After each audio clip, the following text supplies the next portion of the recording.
Hello everyone, मैं हूं हीना और आप देख रहे हैं लीगल परसेप्शन। आज की वीडियो में बात करते हैं मृत्युदंड यानी कैपिटल पनिशमेंट की। इससे जुड़े आपको बहुत सारे केस लॉ हम इस वीडियो में चर्चा करेंगे, डिस्कस करेंगे। वीडियो के एंड तक बने रहिएगा। साथ ही वीडियो आपके लिए काफ़ी इंपॉर्टेंट होने वाला है, काफ़ी हेल्पफुल वीडियो होगा आपके लिए, तो इसलिए वीडियो में बने रहिएगा एंड तक। और अगर आप इस वीडियो लेक्चर की PDF लेना चाहते हैं तो आप फ्री में टेलीग्राम से ले सकते हैं, जिसका लिंक आपको डिस्क्रिप्शन में मिल जाएगा। इसके अलावा अगर आप इस चैनल पर नए हैं या अभी तक आपने इस चैनल को सब्सक्राइब नहीं किया है तो आप चैनल को सब्सक्राइब कर सकते हैं, क्योंकि आने वाली वीडियोज़ में हम जितने भी मेजर एक्ट हैं वो सब एक एक करके केस लॉ के साथ डिस्कस करेंगे। सबसे पहले आज का टॉपिक मृत्युदंड यानी कैपिटल पनिशमेंट। सबसे पहले ये जान लेते हैं कि IPC में कहाँ पर और कितने तरह के दंड का उल्लेख किया गया है, कितनी तरह की पनिशमेंट दी गई है। तो देखिए, IPC के सेक्शन 53 में 5 तरह के दंड, 5 तरह की पनिशमेंट का वर्णन किया गया है। पहली है मृत्युदंड यानी कैपिटल पनिशमेंट। दूसरा है आजीवन कारावास यानी लाइफ इम्प्रिजनमेंट। तीसरा है कारावास, जो 2 तरह का होता है, सादा भी होता है, कठोर भी होता है। चौथा है संपत्ति का संपहरण यानी कि संपत्ति की जब्ती। और 5वां है जुर्माना। तो इस तरह से 5 प्रकार के दंड हमें IPC में मिलते हैं। अब क्योंकि आज का हमारा टॉपिक है मृत्युदंड, तो हम इसी को जो है वो डिस्कस करेंगे डिटेल में केस लॉ के साथ। देखिए, मृत्युदंड को अंग्रेजी में हम कैपिटल पनिशमेंट कहते हैं। इंग्लिश की अगर हम बात करें तो मृत्युदंड के लिए कहीं कहीं पर डेथ पेनल्टी वर्ड का यूज़ होता है और कभी कभी कैपिटल पनिशमेंट का यूज़ होता है। मृत्युदंड की अगर बात करें तो विश्व में अपराधी को दी जाने वाली ये सबसे बड़ी सज़ा होती है। मौत की सज़ा सबसे बड़ी सज़ा, इससे बड़ी सज़ा और कोई नहीं होती। भारतीय संविधान के आर्टिकल 72 में अगर हम बात करें तो राष्ट्रपति को क्षमादान की जो पावर दी गई है, ठीक उसके तहत ही जो प्रेसिडेंट राष्ट्रपति हैं वो कुछ परिस्थितियों में मृत्युदंड पर रोक लगाने का राइट रखते हैं। इसी तरह से कॉन्स्टिट्यूशन के ही आर्टिकल 161 में गवर्नर को भी कुछ परिस्थितियों में ये पावर दी गई है कि वो मृत्युदंड पर रोक लगा सकते हैं। इसके अलावा अगर हम CRPC की बात करें तो CRPC के अकॉर्डिंग यदि सेशन कोर्ट क्योंकि जब मौत की सज़ा देता है, मृत्युदंड देता है किसी को, तो उसे तुरंत उसकी पुष्टि के लिए हम संबंधित राज्य के हाई कोर्ट के पास उसको भेजा जाता है कि अब इसको सेशन कोर्ट ने मृत्युदंड की सज़ा सुना दी, अब इसे हाई कोर्ट के पास उसकी पुष्टि करेगा पहले हाई कोर्ट कि वो सही है या नहीं है। फिर उसके बाद उसका इम्प्लीमेंटेशन होता है, उसका निष्पादन होता है, फिर उस व्यक्ति को मृत्युदंड दिया जाता है जब सेशन कोर्ट सुना देता है सज़ा। गंभीर अपराधों में अगर हम बात करें तो मृत्युदंड यानी कैपिटल पनिशमेंट की व्यवस्था दुनिया के लगभग सभी देशों में पहले प्रचलित थी। लेकिन अगर हम अपनी सिविलाइजेशन, अपनी सभ्यता के विकास के साथ साथ बात करें तो जो क्रिमिनोलॉजी है, जो अपराध शास्त्र है, उसके सुधारात्मक सिद्धांत में विधि शास्त्रियों को ये सोचने पर मजबूर कर दिया है, जो हमारे ज्यूरिस्ट हैं, कि यदि हम किसी को जीवन नहीं दे सकते तो उसका जीवन लेने का भी तो हमें कोई राइट नहीं है, हमें कोई अधिकार नहीं है। केवल ईश्वर ही ऐसा हमारा जीवन दाता भी है और उसे ही हमारे प्राण लेने का अधिकार है। तो धीरे धीरे ये थोड़ी सी मानसिकता जो थी वो चेंज होती चली गई मृत्युदंड के बारे में। हालांकि पहले बहुत ज़्यादा गंभीर अपराधों में कैपिटल पनिशमेंट दी जाती थी। आज भी इंडिया की अगर हम बात करें तो बहुत सारे क्राइम, बहुत सारे ऑफेंसेस ऐसे हैं जिनमें कैपिटल पनिशमेंट दी जाती है। लेकिन कुछ ज्यूरिस्ट ऐसे हैं, कुछ विधि शास्त्री ऐसे हैं जिनका कहना है कि जो लाइफ इम्प्रिजनमेंट है उसकी अपेक्षा मृत्युदंड ज़्यादा प्रभावकारी है, यानी जो कैपिटल पनिशमेंट है वो ज़्यादा इफेक्टिव माना जाता है। ये मनुष्य के अंदर एक डर दिखाता है, उसके अंदर डर लाता है। प्रतिरोधात्मक सिद्धांत की अगर हम डेटरेंट थ्योरी की बात करते हैं तो इसको मानने वाले से अच्छा बताते हैं कि हाँ, कैपिटल पनिशमेंट तो होना ही चाहिए, मृत्युदंड तो होना ही चाहिए। लेकिन दुनिया के कई देशों ने इसे ख़त्म भी कर दिया है, समाप्त कर दिया है, जिनमें इंग्लैंड भी शामिल है। इंग्लैंड ने मृत्युदंड को समाप्त कर दिया है।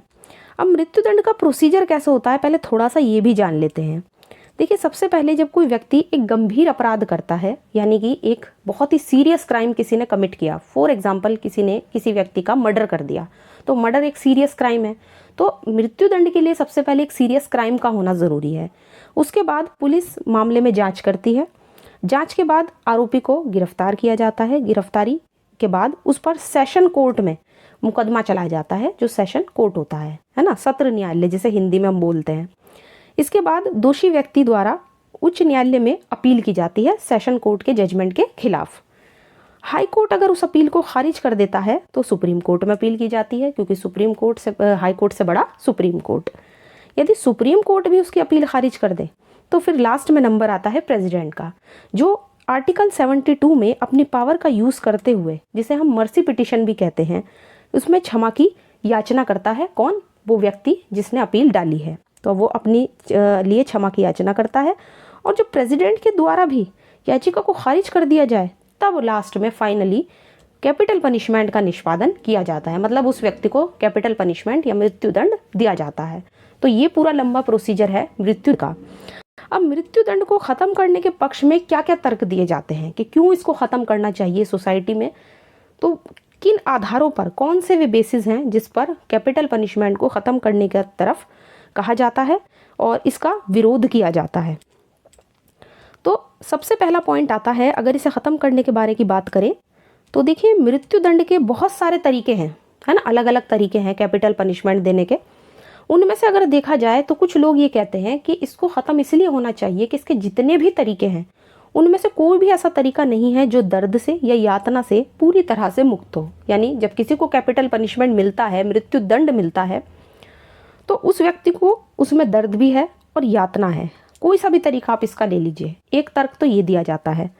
दूसरा, शारीरिक कष्ट से भी ज़्यादा कष्ट मानसिक यंत्रणा होता है, मतलब उस व्यक्ति को जिसको आप मृत्युदंड दे रहे हो उसे फिजिकली तो दिक्कत होगी, साथ ही उसको मेंटली भी बहुत ज़्यादा दिक्कत झेलनी पड़ेगी, है ना, मानसिक यंत्रणा उसको झेलनी पड़ेगी, जिसका अनुभव अपराधी मृत्युदंड सुनाए जाने के बाद, जब उसको सज़ा हो जाती है उसको सुनाने के बाद और फांसी पर लटकाने के बीच के टाइम में होता है। मतलब जब उसे सज़ा सुनाई तब और जब तक उसे फांसी पे लटकाया उसके बीच का जो टाइम पीरियड होता है, उसके टाइम में उसे बहुत ज़्यादा मेंटल प्रेशर झेलना होता है।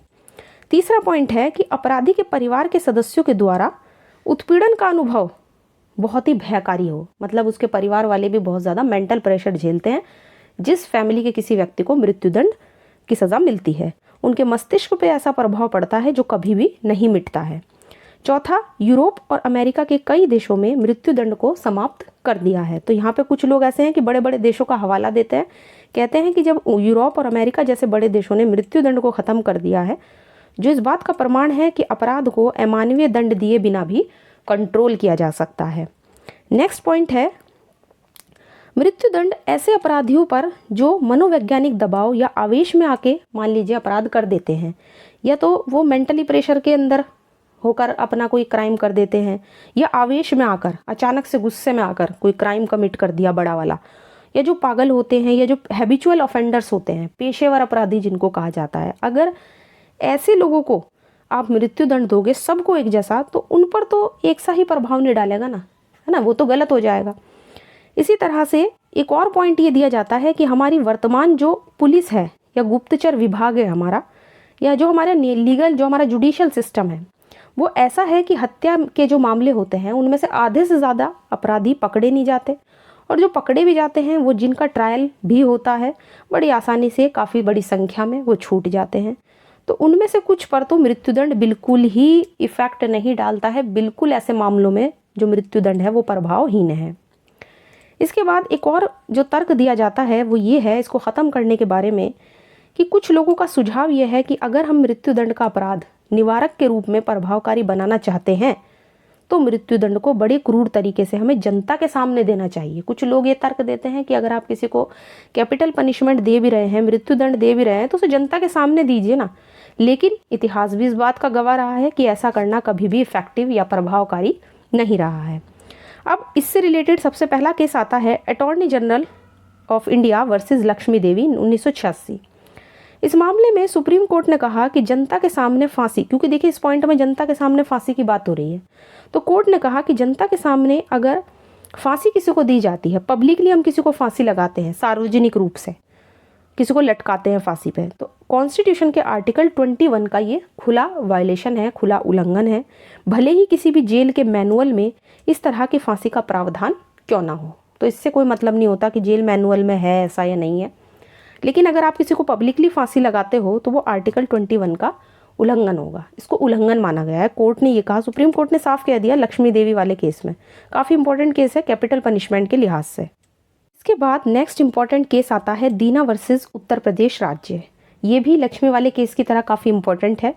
इस वाद में कोर्ट ने कहा कि मृत्यु दंड में जो फांसी का दंड दिया जाता है वो सबसे सरल तरीका कोर्ट ने इसमें बताया कि फांसी पे लटका के अगर आप किसी को मृत्यु दंड दे रहे हो ना, वो मृत्यु दंड देने के दूसरे तरीकों से, जितने भी बाकी दूसरे तरीके होते हैं उनसे ज़्यादा ना तो इसमें इतना दर्द होता है ना इतना उत्पीड़न होता है।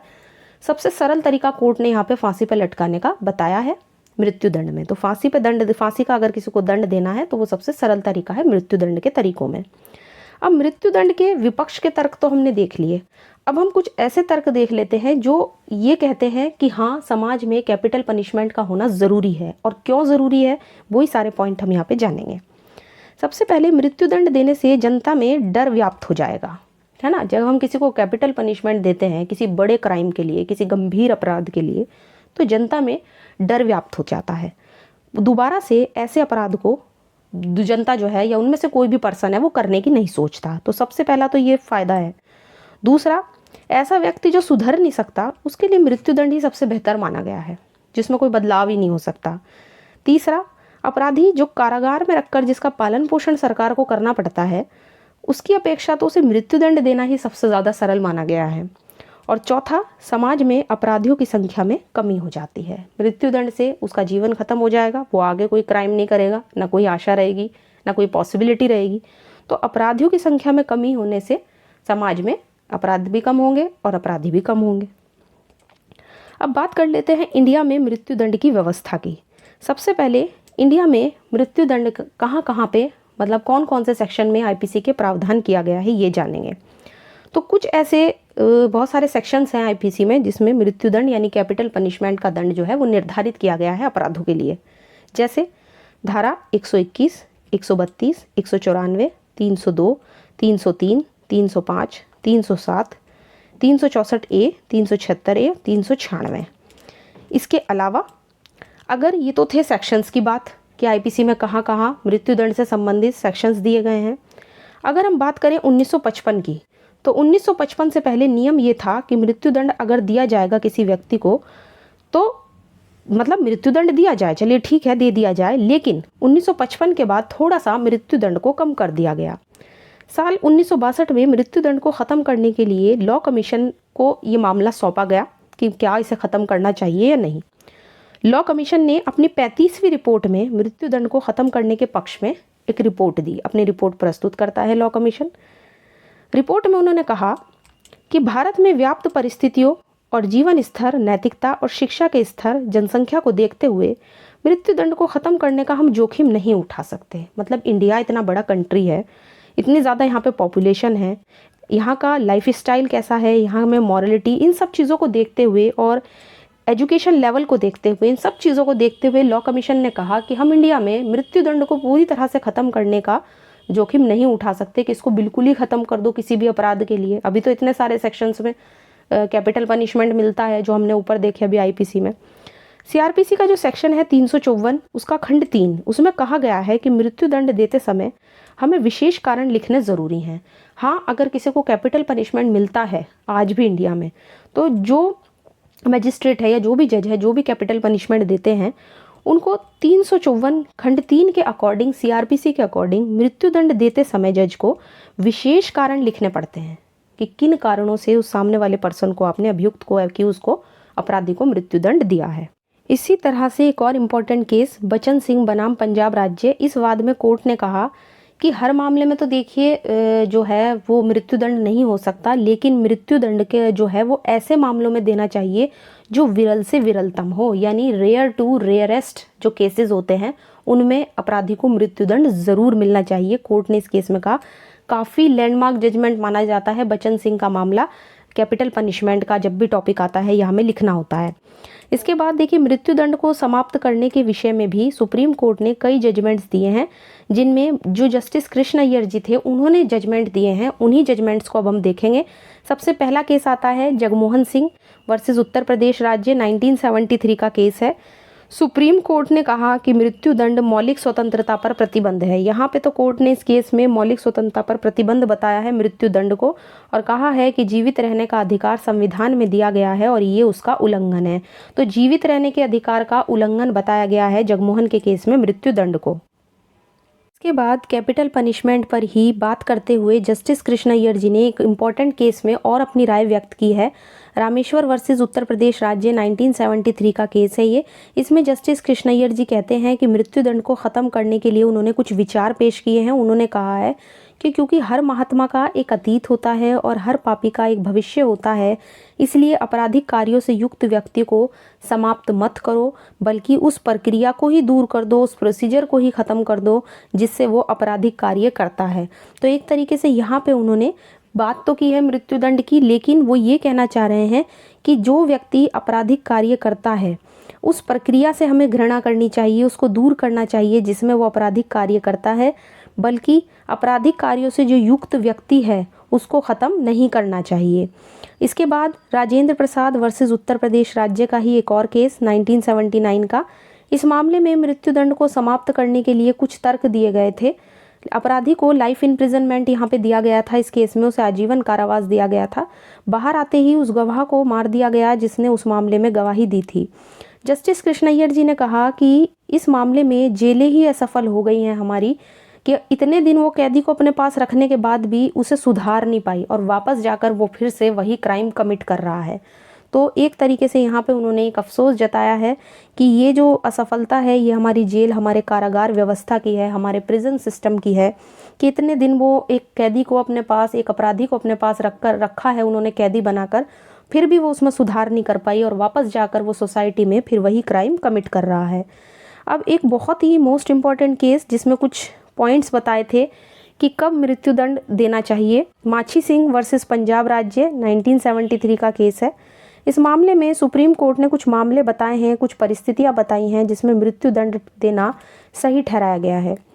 पहला, जब हत्या पूर्व नियोजन से और क्रूरतापूर्वक की गई हो, यानी एक प्री प्लान्ड जो है, पहले प्लान बनाया हो फिर जाके किसी व्यक्ति का मर्डर किया हो, या बहुत ही निर्ममता पूर्वक, बहुत ही क्रूएल्टी के साथ किसी की हत्या की हो। इसके बाद जहां हत्या आर्थिक लाभ के लिए की हो, है ना, इकोनॉमिक बेनिफिट के लिए, पैसे वगैरह के लिए, जहां भारतीय सेना, पुलिस, लोक सेवक या उन्हें सहायता देने वाले किसी व्यक्ति की हत्या की हो, जहां टुकड़े टुकड़े करके किसी व्यक्ति को मारा गया हो, आग लगाकर किसी की हत्या की गई हो, जहां हत्या मातृभूमि से गद्दारी करके की गई हो, और जहां किसी बच्चे की, किसी महिला की, किसी वृद्ध, है ना, और या फिर जनप्रिय नेता की हत्या की गई हो। तो अगर इनमें से कोई भी एक मामला है, कोर्ट ने कहा, तो तब ऐसे मामलों में तो मृत्युदंड बिल्कुल सही है। अगर इस तरह के मामले हैं, कोर्ट के सामने आते हैं, तो उनमें मृत्युदंड देना गलत नहीं होगा। माछी सिंह का जो केस है वो काफ़ी इंपॉर्टेंट केस है, कैपिटल पनिशमेंट का ही केस है और काफ़ी इंपॉर्टेंट है। तो इस तरह से इस वीडियो में हमने कैपिटल पनिशमेंट से रिलेटेड जो भी केस लॉ थे वो सभी यहाँ पे डिस्कस किए हैं। साथ ही ये जितने भी केस लॉ मैंने आपको बताए हैं कैपिटल पनिशमेंट से रिलेटेड, काफ़ी बहुत ही मोस्ट इम्पॉर्टेंट केस लॉ है। और केस लॉ जो हम बनाते हैं, आपको लिए लेके आते हैं, काफ़ी इंपॉर्टेंट केस लॉ मैं आपके लिए लेके आती हूँ। साथ ही अगर आपकी आज की वीडियो पसंद आई है, आशा तो मैं यही करती हूँ कि वीडियो आपको पसंद आया होगा। वीडियो अगर पसंद आया है तो वीडियो को लाइक कर दीजिए, ज़्यादा से ज़्यादा शेयर कीजिए, और अगर आपने अभी तक इस चैनल को सब्सक्राइब नहीं किया है तो जल्दी से चैनल को सब्सक्राइब कर लीजिए, क्योंकि आने वाली वीडियोज़ में आईपीसी का तो पूरा सीरीज़ आपको मिलेगा ही, साथ ही जितने भी और मेजर एक्ट हैं वो सब एक एक करके केस लॉ के साथ हम डिस्कस करेंगे। इसके अलावा अगर आप इस वीडियो लेक्चर की PDF लेना चाहते हैं तो आप फ्री में टेलीग्राम से ले सकते हैं, जिसका लिंक आपको डिस्क्रिप्शन में मिल जाएगा।